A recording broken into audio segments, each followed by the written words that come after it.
William Galibert, Europe Nuit, autour du monde. Bonsoir Henri Guerchoun. Bonsoir William. On a entendu tout à l'heure dans le journal François Hollande qui s'exprimait depuis New York. Hier soir dans Europe Nuit, on parlait des discussions qui ont lieu là-bas en ce moment sur le réchauffement climatique. Mais le sommet de l'ONU, c'est aussi l'occasion de rencontres bilatérales. Et le chef de l'État a d'ailleurs croisé tout à l'heure son homologue iranien Hassan Rouhani. On a parlé de l'Irak, de la lutte contre l'État islamique, mais aussi des négociations sur le nucléaire iranien.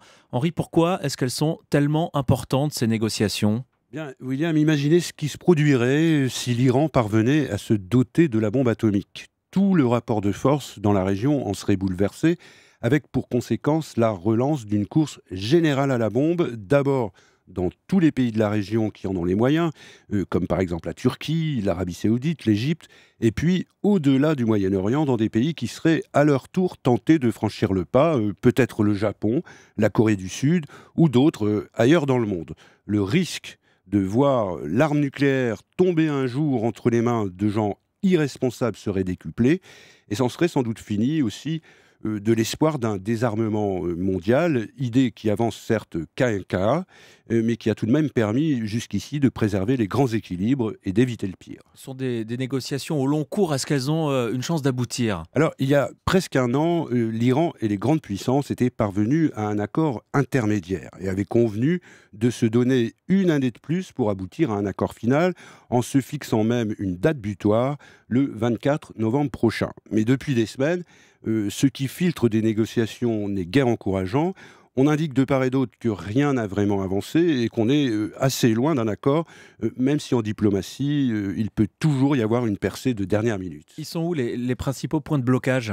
Alors, c'est à la fois très technique et finalement assez simple.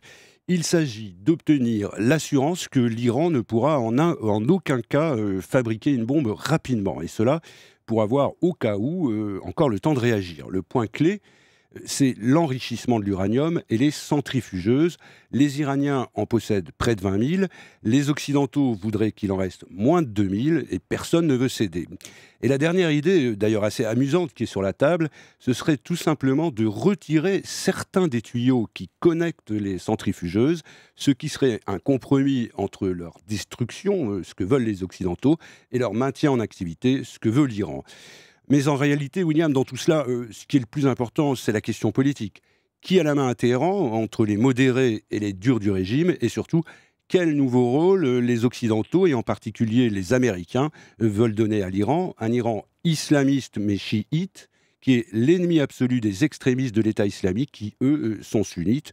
Un Iran qui est donc devenu notre allié objectif. En cas d'échec de ces négociations, on peut attendre quoi ? On peut craindre quoi ?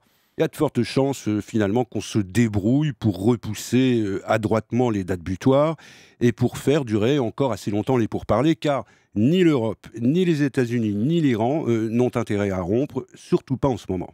L'éclairage d'Henri Guerchoun, tractation à l'ONU sur le nucléaire iranien. Merci Henri.